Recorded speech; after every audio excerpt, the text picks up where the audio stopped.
Hi, I'm Tim. Welcome to our channel, and thanks for logging on. Well, you can see I've had to back out my camera for this review, and today we're discussing the Audemars Piguet Royal Oak Offshore T3 Limited Edition. You can see this 1 of 1,000 piece titanium Royal Oak Offshore Limited Edition and purchase it on our website. Subscribe to our YouTube channel if you enjoy these videos, and please click on the card in the upper right-hand corner of the screen at any time during this video to see our full listing for this watch with additional accessories included, high-resolution images, and naturally full pricing details for this mammoth Royal Oak Offshore. Now, if your name is Shaq or Arnold, you realize that you are part of an exclusive club.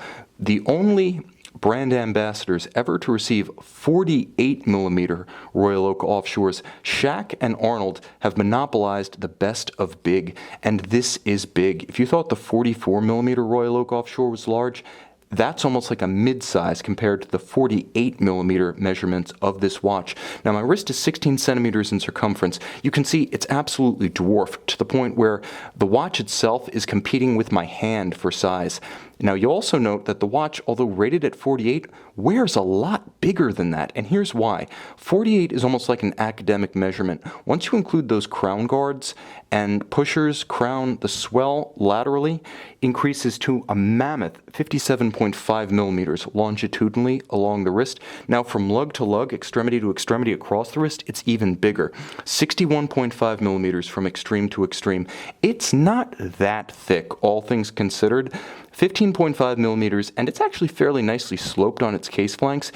This watch is thinner than something like a 46mm IWC Big Pilot, but it just wears so much broader. I'm not going to lie, this is too big for my wrist. If you like wearing a big watch as a little bit of a goof or a postmodern statement, yeah, definitely you can wear it on a 16cm wrist, but for practical purposes and aesthetic coherence, I would say that you're probably looking at 17.5 to 18 centimeters minimum circumference to wear this watch with any sense of proportionality. It is very comfortable, however, as the case back is wonderfully flat, and as you can see, blazoned with the T3 logo, so it does sit nicely and spread its mass well, and the strap is of exceptional quality. The strap alone weighs more than many ultra-thin wristwatches, complete with watch head strap and buckle. You can see it's nicely bolstered with a contrasting stitch and a center spline.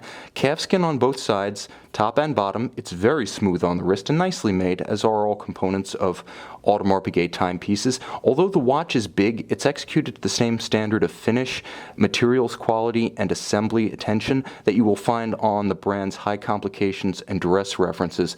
Unlike other brands that have done the oversized watch thing, Audemars Piguet doesn't cut any corners simply because its watches are large. You just get more of a good thing, and in this case you get an awful lot of titanium, including this Audemars Piguet oversized titanium pin buckle. So the case is titanium, the bezel is titanium, the buckle is titanium, and the case back is titanium. It still weighs a lot because of its immense size, but it probably weighs about half as much as you would expect it to weigh. It's surprisingly light on the wrist, and again, because it spreads its mass nicely, it just doesn't feel that hefty. It simply looks massive. Now, you'll note all of the features that you associate with the Royal Oak Offshore, from the fully expressed bezel gasket, a component of the style that breaks up the mass and the shear of steel on the flank, or I should say titanium, to the contrasting finish, the polished titanium about the octagonal bezel and the satin titanium about the flank of the case, creates nice differentiation, and this watch is in excellent condition, preserving small details like the slight polished taper of the bevel along the case flank between the hood of the lugs and the flanks of the case. It is beautifully finished.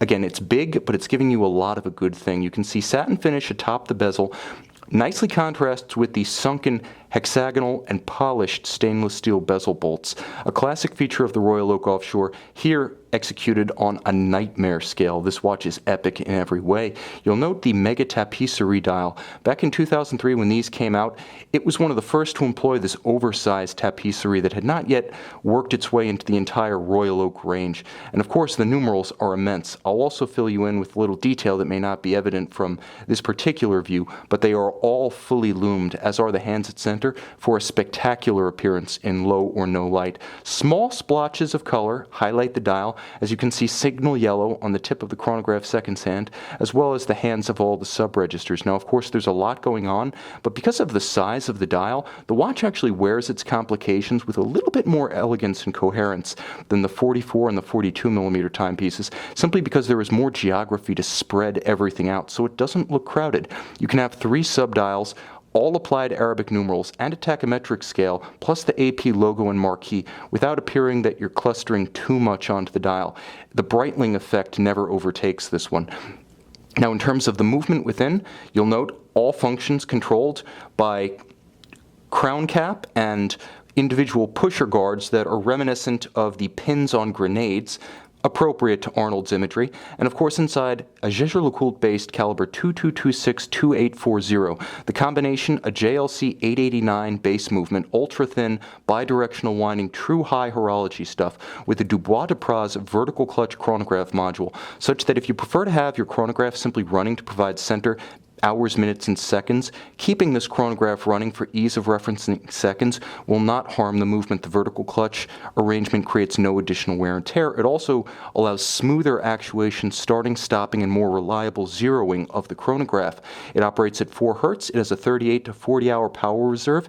It has a quick set function for the jump date for easy correction, and when you pull the crown to extremity, it does hack the balance so you can synchronize precisely to a known accurate reference time. And of course, it is a high joule movement, 54 joules. The modular chronograph construction being responsible for this gives you a spectacular joule count. All of those joules and components secured inside a case that endows the watch with 100-meter water resistance. Again, if bigger is better, this is probably as good as it gets. Beautifully finished, every millimeter of it. You can see this Audemars Piguet Royal Oak Offshore T3 limited edition in titanium, 48 millimeters, on our website.